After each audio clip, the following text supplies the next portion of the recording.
ದಾಯಾದಿಗಳು ಮುಖಾಮುಖಿಯಾಗಿ ನಿಂತು ಕದನವಾಡುತ್ತಿರುವ ಕುರುಕ್ಷೇತ್ರವನ್ನು ನಿಲ್ಲಿಸಬಹುದಾಗಿತ್ತು ಕೃಷ್ಣ.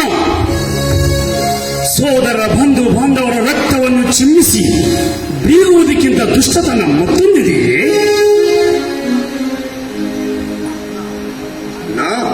ಇದೇನು ನೀನಾಡುವ ಮಾತು? ಓ ದುರ್ಯೋಧನ, ನಮಗೆ ಕೊಡಬಹುದಾದ ಕಷ್ಟವನ್ನು ಕೊಟ್ಟಿದ್ದಾನೆ, ಮಾಡಬಹುದಾದ ಅಪಮಾನವನ್ನು ಮಾಡಿದ್ದಾನೆ. ಅದನ್ನು ನೀನು ಇಷ್ಟು ಬೇಗ ಮರೆತು ಬಿಟ್ಟಿಯ?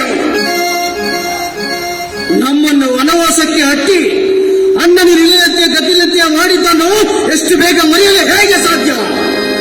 ದ್ರೌಪದಿಯ ವಸ್ತ್ರಪಾರ ಮಾಡುತ್ತಿದ್ದಾಗ ಯಾವ ಷಂಡನು ಸುಮ್ಮನಿರುತ್ತಿರಲಿಲ್ಲ. ಈ ನಮ್ಮ ಅಣ್ಣನ ಮನೋಭಾವವೇ ನಮ್ಮನ್ನು ಷಂಡರಿಗಿಂತ ಕಡಿಯಾಗಿ ಮಾಡಿದ್ದು ದುರ್ಯೋಧನ ಸ್ಥಾನದಲ್ಲಿ. ಹೊರಗಿನ ಮನೆಯಲ್ಲಿ ನಮ್ಮ ಸಜೀವ ದಹನಕ್ಕೆ ಪ್ರಯತ್ನಿಸಿದ ಪಿತೂರಿಗೆ ಉತ್ತರ ಕೊಡುವ ಕಾಲ ಬಂದಿದೆ.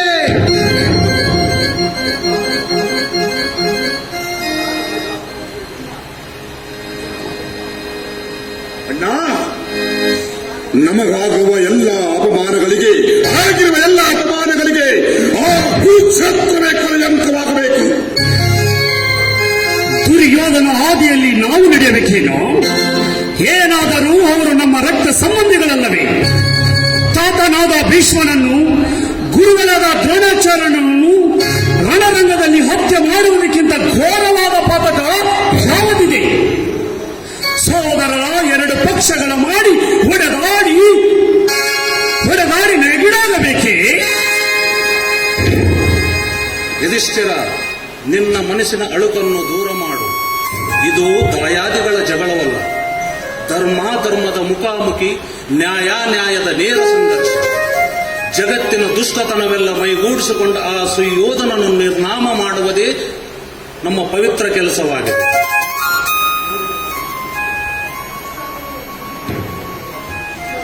ದುಶ್ಯಾಸನನ್ನು ಧೂಳಿಪಟ ಮಾಡುವುದೇ ಪವಿತ್ರ ಕೆಲಸ. ಈ ಪ್ರಪಂಚದಲ್ಲಿ ಸಜ್ಜನಿಕ ಸದ್ಭಾವನೆಗಳಿಂದ ಬೆಳೆದು ಲೋಕ ಕಲ್ಯಾಣವಾಗಬೇಕಾದರೆ ದುರ್ಜನರನ್ನು ಹುಟ್ಟಡುಕಿಸುವುದೇ ಅನಿವಾರ್ಯ. ಅದಾವ ಶಕ್ತಿ ಹೇಳ ಹೆಸರಿಲ್ಲದಂತೆ ನಿರ್ಮಾಣವಾಗುತ್ತಿರುವ ವೇದಿಕೆಯೇ ಕುರುಕ್ಷೇತ್ರ. ಬಂದಿರುವ ಕಂಟಕವನ್ನು ಕಳೆದುಕೊಳ್ಳಲು ಯುದ್ಧದಲ್ಲಿ ಹೋರಾಡುವುದೊಂದೇ ಮಾರ್ಗ. ಹೃದಯಹೀನನಾದ ಸುಯೋಧನನನ್ನು ಯಾವುದೇ ರೀತಿ ರಿಯಾಯಿತಿ ಕೊಡುವುದು ನಮ್ಮ ಮನೋದೌರ್ಬಲ್ಯವಾಗುತ್ತದೆ. ಇದು ಕೇವಲ ದುರ್ಯೋಧನ ದುಶ್ಯಾಸನ ಪ್ರಶ್ನೆ ಅಲ್ಲ ಕೃಷ್ಣ. ಸಹಸ್ರಾರು ಮುಗ್ಧರ ಹಸುಳೆಗಳ ತಾಯಂದಿರ ಪ್ರಶ್ನೆ. ಇದು ಮಾನವೀಯ ಪ್ರಶ್ನೆಯೂ ಹೌದು. ಸಜ್ಜನರು ಮುಕ್ತರು ಸುರಕ್ಷಿತವಾಗಿರಬೇಕಾದರೆ ಅದಕ್ಕೆ ಅಡ್ಡಿ ಇದ್ದವರು ಮೊದಲು ಇಲ್ಲವಾಗಬೇಕು. ಸರಿಯಾದನ್ನು ಹೇಳಿದ ಕೃಷ್ಣ. ಈ ಸಂದರ್ಭದಲ್ಲಿ ದುರ್ಯೋಧನ ಬಗ್ಗೆ ಮೃದುವಾಗಿ ಮಾತನಾಡುವುದು ಸರ್ವನಾಶಕ್ಕೆ ಕಾರಣವಾದಿತು. ಹೌದಣ್ಣ, ಈ ಕೃಷ್ಣನು ನಮ್ಮನ್ನು ಸರ್ವ ಕಷ್ಟಕಾಲದಲ್ಲಿ ಕಾಪಾಡಿದಂತ ಫಲವತ್ವನು. ಅವನು ಹಾಕಿದ ಗೆರೆಯನ್ನು ದಾಟುವುದು ನಮ್ಮ ದುರಂತಕ್ಕೆ ಮೂಲವಾಗುತ್ತದೆ. ಎಚ್ಚರಿಕೆ! ವಿನಾಶಕ್ಕಾಗಿ ಇಷ್ಟೊಂದು ಭಯವಾಗುವೆಂಬುದೇ ನನಗೆ ಚಿಂತೆ. ಯುಧಿಷ್ಠಿರ, ವಿನಾಶವಿಲ್ಲದೆ ಸೃಷ್ಟಿಯಿಲ್ಲ. ಆದ್ದರಿಂದ ಹೊಸ ಸೃಷ್ಟಿಗಾಗಿ ನಾವು ಅನುಭವಿಸಬೇಕಾದ ಪ್ರಸವ ವೇದನೆ, ಸತ್ಯದ ಗೆಲುವಿಗಾಗಿ ನಡೆಯುವ ಹೋರಾಟ. ಕೌರವರ ಪಕ್ಷ ಬಲ ದೊಡ್ಡದು. ಅದಕ್ಕೆ ಸರಿ ಸಮಾನವಾದ ಶಕ್ತಿಯನ್ನು ಸಂಘಟಿಸುವುದು ಬಿಟ್ಟು ಹೀಗೆ ತಲೆಯ ಮೇಲೆ ಕೈ ಹೊತ್ತು ಕುಳಿತುಕೊಂಡರೆ ಹೇಗೆ? ಏಕಲವ್ಯನು ಕೌರವ ಕಡೆ ಸೇರುವ ಸೂಚನೆಗಳಿವೆ. ರಣರಂಗದಲ್ಲಿ ಏಕಲವ್ಯನನ್ನು ಎದುರಿಸಲು ಅರ್ಜುನನಿಂದ ಮಾತ್ರ ಸಾಧ್ಯ. ಸಮಬಲವಾದ ಕರ್ಣನನ್ನು ಏಕಲವ್ಯನನ್ನು ಎದುರಿಸಲು ಅರ್ಜುನನಿಂದ ಕಷ್ಟ ಸಾಧ್ಯವಾಗುತ್ತದೆ. ಕೃಷ್ಣ, ಏಕಲವ್ಯನ ಮಾತು ನನಗಿರಲಿ. ಅಡವಿಯಲ್ಲಿ ಗದ್ದೆಗಳನ್ನು ತಿಂದು ಬದುಕಿರುವ ಕವಿ ಮಾನವರ ಬಗ್ಗೆ ನಾವ್ಯಾವುದೇ ಕಾರಣಕ್ಕೆ ಭಯಪಡುವ ಕಾರಣವಿಲ್ಲ.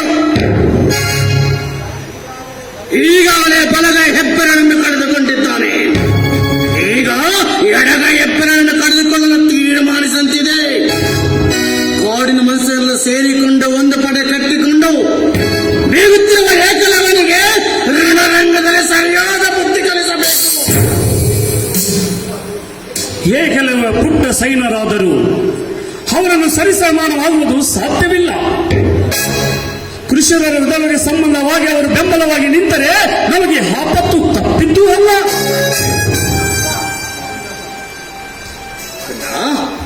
ಆ ಕಾಡಿನ ಪುಟ್ಟನಿಗೆ ನೀವು ಹೆದರುತ್ತಿರುವುದನ್ನು ನೋಡಿದರೆ ನನಗೆ ಬಲು ಆಶ್ಚರ್ಯವಾಗುತ್ತದೆ. ಅಂದರೆ ನಾವೇನು ಬಿಲ್ಲಿದ್ದ ಕಲಿತವರಲ್ಲವೇನು? ಆ ಕೀಳುಕಗಳನ್ನು ನಮಗೆ ಸೋಲಾಗುವುದಾದರೆ ನಮ್ಮ ವಂಶಕ್ಕೆ ಅವಮಾನ, ನಮ್ಮ ವಂಶ ಪ್ರತಿಷ್ಠೆಗೆ ಕುಂದು. ಏಕಲವ್ಯನು ಯುದ್ಧದಲ್ಲಿ ಭಾಗವಹಿಸುವುದು ಆತನ ಹಿತದೃಷ್ಟಿಯಿಂದ ಒಳ್ಳೆಯದಲ್ಲ. ಕೌರವರ ಪಾಂಡವರ ಜಗಳದಲ್ಲಿ ಅವನೇಗೆ ಬಲಿಪಶುವಾಗಬೇಕು. ಏಕಲವ್ಯ ಕಾಡಿನ ಮುಕ್ತ. ಅವರ ಕೌರವರ ದುರುಪಯೋಗ ಪಡಿಸಿಕೊಳ್ಳುವುದು ಅವು ಸರ್ವತ ಸಲ್ಲದು. ಅವನು ಏನೇ ಆದರೂ ನಮಗೆ ಬೆಂಬಲ ನಿಲ್ಲದಿದ್ದರೆ ಚಿಂತೆ ಇಲ್ಲ, ತಟಸ್ಥನಾಗಿದ್ದರೆ ಸಾಕು. ಸರಿಯಾಗಿ ಹೇಳಿದೆ ಯುಧಿಷ್ಠಿರ. ಸೂಕ್ತ ಮಾರ್ಗದಲ್ಲಿ ಒಪ್ಪಂದ ಕೈಗೊಂಡರೆ ಒಳ್ಳೆಯದಾಗುತ್ತದೆ. ಸಾಧ್ಯವಾಗದ ಮಾತು ಸಾಧ್ಯವಾಗಬೇಕು. ಏಕಲವ್ಯದ ಒಪ್ಪಂದ ನಮಗೆ ಅಸಮಾನಕರ. ಪರಾಕ್ರಮದಿಂದ ಏಕಲವರನ್ನು ಗೆಲ್ಲಬೇಕೇ ವಿನಃ ಬೇಡುವುದು ಪಾಂಡವರಿಗೆ ಏನಿತನ. ಇಂಥ ಅಪಕ್ವ ಆಲೋಚನೆಗಳಿಂದಲೇ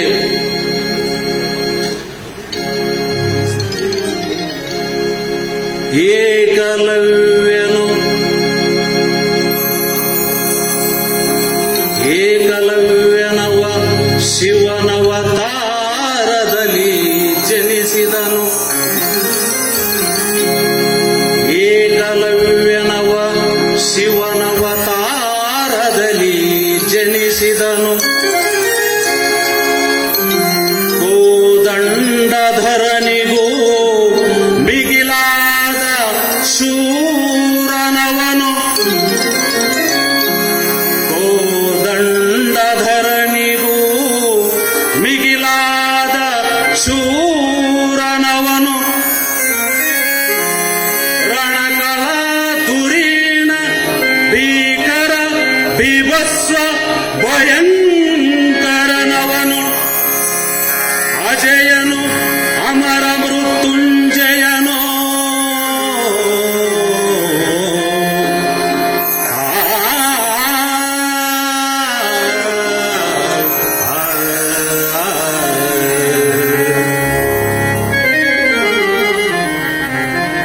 ಉತ್ಸಾಹ ಬರದಲ್ಲಿ ಮಾತನಾಡಬೇಡಿ. ನಿಮ್ಮ ಶಕ್ತಿ ಸಾಮರ್ಥ್ಯದ ಬಗ್ಗೆ ನನಗೆ ಅಪನಂಬಿಕೆ ಇಲ್ಲ. ಆದರೆ ನಿಮ್ಮ ಗುರಿ ಏಕಲವ್ಯ ಅಲ್ಲ.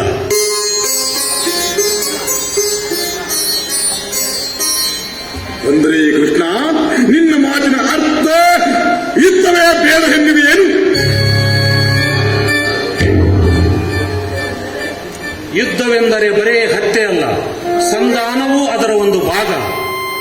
ಕಾಳಗ ಬಂದರೆ ಬರೇ ನುಗ್ಗುವುದಲ್ಲ, ಅಸಹಾಯಕ ಸ್ಥಿತಿಯಲ್ಲಿದ್ದಾಗ ಹಿಮ್ಮೆಟ್ಟುವುದು, ತಪ್ಪಿಸಿಕೊಳ್ಳುವುದು ಒಂದು ಕುತಂತ್ರ. ಹಾಗಾದ್ರೆ ಏಕಲವ್ಯನ ಒಪ್ಪಂದ ಸಾಧ್ಯವೇ ಕೃಷ್ಣ?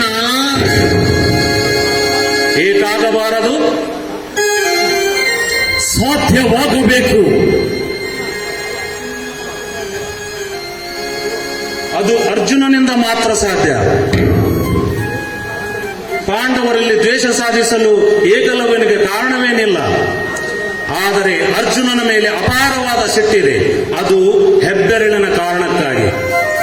ಸ್ವತಃ ಅರ್ಜುನನೇ ಹೋಗಿ ಏಕಲವ್ಯನನ್ನು ಮಾತನಾಡಿಸಿದರೆ ಏಕಲವ್ಯನು ಖಂಡಿತವಾಗಿ ಒಪ್ಪಿಕೊಳ್ಳುತ್ತಾನೆ. ಇದು ನನ್ನಿಂದ ಸಾಧ್ಯವಾಗದ ಮಾತು ಕೃಷ್ಣ. ಅರ್ಜುನ, ನಿನ್ನ ಹುಡುಗ ಬುದ್ಧಿಯ ಕಾರಣಕ್ಕೆ ನಿನ್ನ ಪ್ರತಿಕಾರವಾಗುತ್ತದೆ. ಈ ನಿನ್ನ ವರ್ತನೆ ಸರಿಯಾಗಿಲ್ಲವೇ?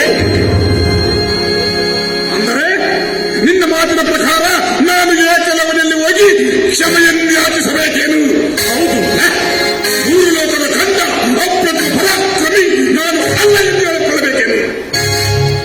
ಏಕಲವ್ಯನ ನಿರಾಕರಿಸಿದಾಗಲೇ ಅವನನ್ನು ಕ್ಷಮೆ ಕೇಳಿದ್ದಲ್ಲವೇ ಅರ್ಜುನ? ಅದೇ ಇನ್ನೊಂದು ಬಾರಿ ಕೇಳಿದರೆ ತಪ್ಪೇನಿದೆ? ಈ ಒಂದು ಸಣ್ಣ ಕೆಲಸಕ್ಕೆ ನಮಗಾಗುವ ದೊಡ್ಡ ಲಾಭವಿದೆ.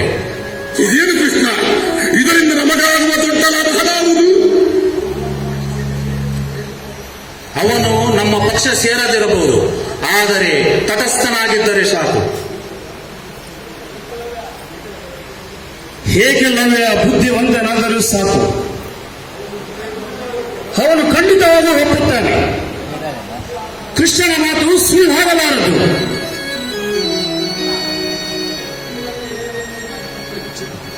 ಆಯ್ತು, ನೀವೆಲ್ಲ ಹೇಳಿದ ಮೇಲೆ ನನ್ನದೇನಿದೆ, ನಿಮ್ಮ ಮಾತಿನಂತೆ ಆಗಲಿ. ನಡೀರಿ, ನಿನ್ನೊಟ್ಟಿಗೆ ನಾನು ಬರುತ್ತೇನೆ. ಕುರುಕುಲ ಸಂಹಾರಗೆ ಅವತಾರ, ಕುರುಕುಲ ಸಂಹಾರಗೆ ಅವತಾರ, ಧರ್ಮನ ವಿಜಯೋ ಅಧರ್ಮನ ವಿಜಯೋ, ಧರ್ಮನ ವಿಜಯೋ ಅಧರ್ಮನ ವಿಜಯೋ, ಮರ್ಮವನರಿಯಲಿ ಜನ ಸಮುದಾಯಕ್ಕೆ ಗುರುಕುಲ ಸಂಹಾರಗೆ ಅವತಾರ, ಗುರುಕುಲ ಸಂಹಾರಗೆ ಅವತಾರ.